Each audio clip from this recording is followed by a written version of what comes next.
It's the beginning of the season, so of course we have to talk about the Hodge race. Now, the Hodge race, of course, doesn't get decided until the end of the season. Actually, after the season ends is when the Hodge Trophy it gets officially rewarded. It's not like an OW of the tournament, which a lot of people think it is. A Hodge Trophy is more an entire season, and in some cases, an entire career's worth of work. Now, how did somebody win the Hodge Trophy, and who are some of my honorable mentions, and who do I think should be on this list as guys to watch for who could win the Hodge Trophy this year? Now, in order to win the Hodge, the first stat that comes into effect is your record, actually. So if you have an undefeated record, especially if you finish the season with an undefeated record, you're a strong contender. Now, there are a lot of guys who have very strong records. Maybe not all go undefeated, but the second factor that goes into effect are your number of pins, your dominance in each match. So maybe you don't get the number of pins, but your dominance.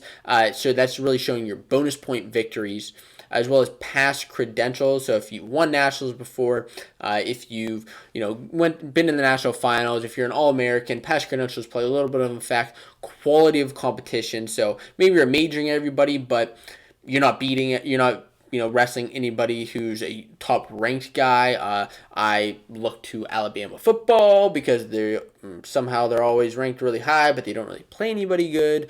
Similar thing with wrestling, although it's a little bit stricter than with the college football.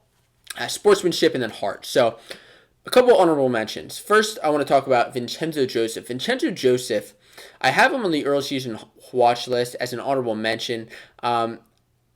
He's somebody who doesn't always necessarily score a lot of points. Sometimes he can squeak out a little victory, but he does come out with some big pins, which I think is very exciting. I think this year, his senior year, he's going to come in heavy with those hooks against some guys and just really stick a couple of big guys, but as well as anybody in his path. Anthony Cassar, his teammate, last year he had a 71% bonus rate victory percentage, which was absolutely incredible. Now, I'm getting these bonus point victory percentages from WrestleStat. If you guys don't know WrestleStat, it's a great website, all with different wrestling stats on every guy, records, bonus point victories, matchups, and they also have a fantasy wrestling league. Now, I think Cassar can come in very strong this year, and we'll see, if Steveson, who's another guy on my honorable mentions, depending on how long he's going to be suspended, we could see Steveson, actually being another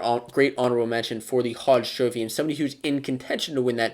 He was 30-2 last year, I believe, but came into the national tournament with only the one loss against Cassar, and he had some of the most wins out of anybody in the entire season. And the last guy on my honorable mention is Hayden Hidley, who last year had a 57% bonus point victory, but now with a couple guys out of his way at 157, it kind of clears his path, not only to necessarily a national title, but just clears a couple of guys out of his way so he can just have fun with the year, and we can see him, get some bonus point victories and coming out with a very solid record at the end of the year. Now, who are my great guys who I think have a very strong chance at winning the Hodge Trophy?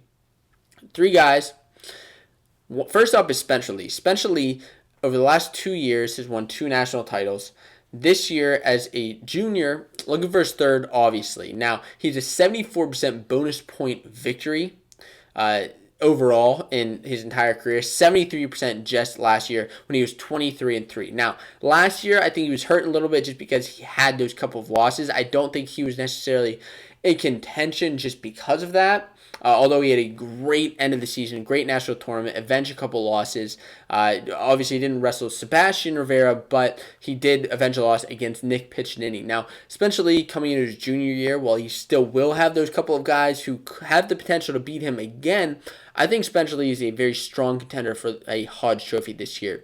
Next up on the list is Zahid Valencia. Zahid moving up one weight to 184 pounds, away from Mark Hall, who he did beat in the national finals last year. Now, Zahid had a 73% overall bonus point victory, which is very strong, but 79% just last season. And now that we're seeing him move up a weight, I think he has a very strong chance of beating even more guys, and I don't, and I think that he's 31-2 last year, 2 losses that he avenged the national tournament, And I think we're going to see him in his senior year just looking very strong. He's already looking strong, and we'll be excited to see what he does. Now, the last guy, the guy that I think has a very strong shot at winning the Hodge Trophy, is somebody who didn't wrestle last year, but he did wrestle in years past, and that's Seth Gross. Seth Gross of Wisconsin now, just transferring this year to Wisconsin, has on the season so far 3 bonus point wins. So he's 100% in bonus point victories, which is very exciting for him and very good on his shot. He's undefeated on the year 3-0 in his first 3 duels against Fresno State, Army, and Navy. Came out strong against them. Now last year, he was also 100% bonus point victory, but that's only because he wrestled 1 match, and he pinned the guy 1-0 before he had to ultimately declare a medical redshirt year because of an injury. In years past, though, when he did actually wrestle a couple matches, he was 80% bonus point victory in 2018, 83% in 2017. And I'll be honest, I didn't realize that Seth Gross had this many bonus point victories, this many pins, this many majors and tacks. It's exciting to see that because, like I said, I didn't necessarily realize that until I checked out some of the stats on him. I knew he was good. I knew that Seth Gross, obviously a national title contender, looking for another national trophy. And I'm excited to see how all these guys do in the Hodge Trophy watch list this year. Who do you think is going to win the Hodge Trophy this year? Please let me know in the comments below.